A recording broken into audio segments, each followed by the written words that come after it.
ಧರ್ಮ ಮತ್ತು ಧನ ಇವುಗಳಲ್ಲಿ ಅಂತರವಿದೆ. ಯಾರದೋ ಹತ್ತಿರ ಧರ್ಮವಿದೆ, ಯಾರದೋ ಹತ್ತಿರ ಧನವಿದೆ.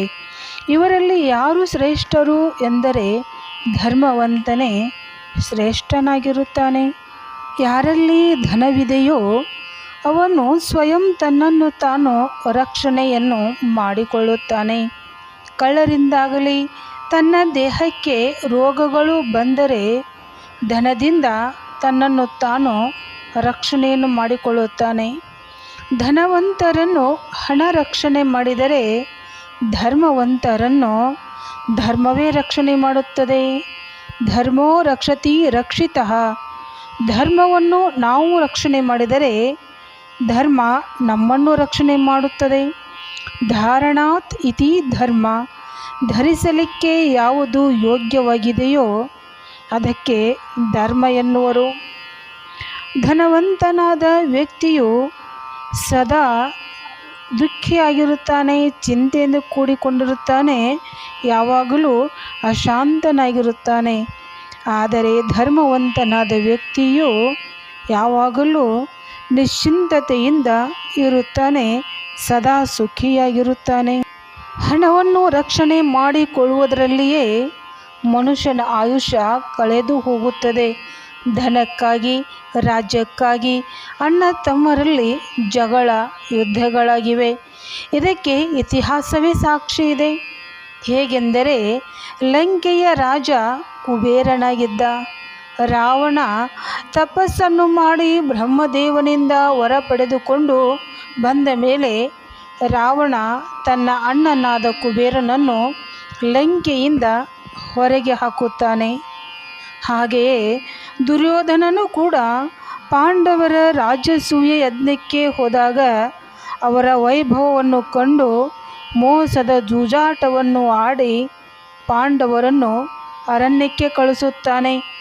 ಹೀಗೆ ರಾಜ್ಯಕ್ಕಾಗಿ, ಹಣಕ್ಕಾಗಿ ಅಣ್ಣ ತಮ್ಮರಲ್ಲಿ ಯುದ್ಧಗಳು ಆಗಿವೆ.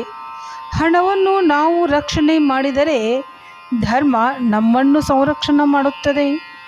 ಧನದಿಂದ ಮನಸ್ಸು ಚಂಚಲವಾದರೆ ಧರ್ಮದಿಂದ ಮನಸ್ಸು ಸ್ಥಿರವಾಗುತ್ತದೆ. ಧನ ಮನುಷ್ಯನನ್ನು ಅಹಂಕಾರಿಯನ್ನಾಗಿ ಮಾಡುತ್ತದೆ.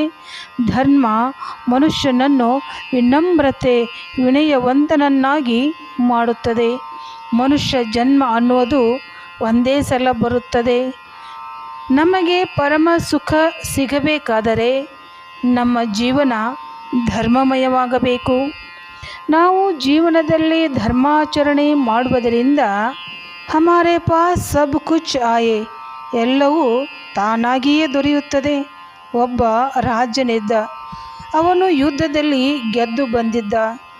ಅದೇ ಸಂತೋಷದಲ್ಲಿ ತನ್ನ 3 ಜನ ರಾಣಿಯರಿಗೆ ಏನು ಬೇಕೋ ಅದನ್ನು ಬರೆದು ಕಳುಹಿಸಿರಿ ಎಂದು ತನ್ನ ಸೇವಕನ ಮುಂದೆ ಹೇಳಿ ಕಳಿಸುತ್ತಾನೆ ರಾಜ.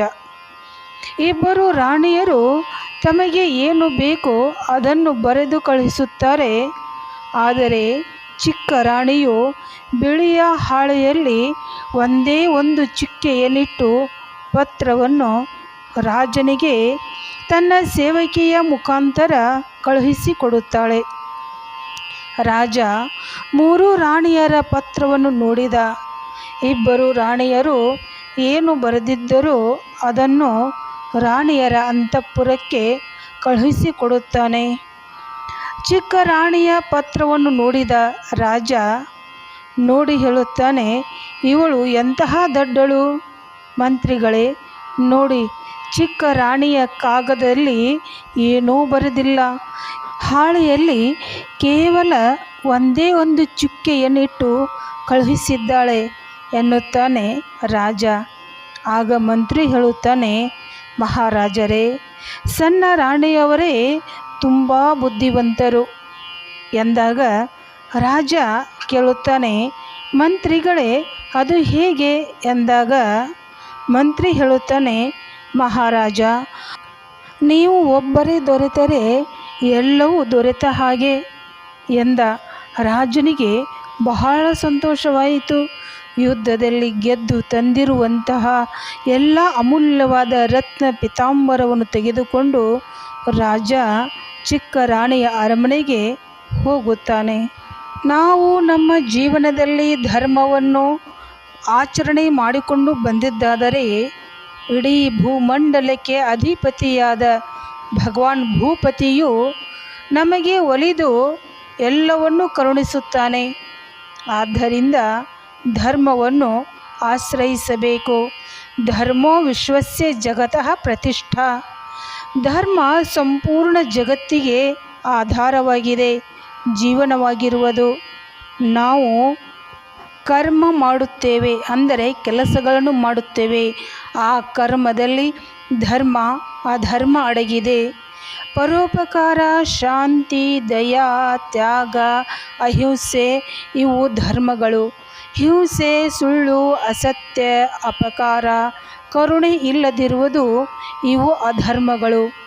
ಶಾಸ್ತ್ರ ಯಾವುದನ್ನು ಜೀವನದಲ್ಲಿ ಮನುಷ್ಯರು ಆಚರಿಸಿಕೊಂಡು ಬಾ ಎಂದು ಹೇಳುತ್ತದೆಯೋ ಅದುವೇ ಧರ್ಮ. ಯಾವುದನ್ನು ತ್ಯಾಗ ಮಾಡು ಎಂದು ಹೇಳುತ್ತದೆಯೋ ಅದುವೇ ಅಧರ್ಮ. ಆದ್ದರಿಂದ ಪ್ರತಿಯೊಬ್ಬರೂ ಕೂಡ ಧರ್ಮವಂತರಾಗಬೇಕು. ಧರ್ಮದ ಪಾಲನೆಯನ್ನು ಮಾಡಿದ್ದಾದರೆ, ಧರ್ಮವನ್ನೇ ನಾವು ಆಶ್ರಯಿಸಿದ್ದಾದರೆ ಧರ್ಮ ನಮ್ಮನ್ನು ರಕ್ಷಣೆ ಮಾಡುತ್ತದೆ.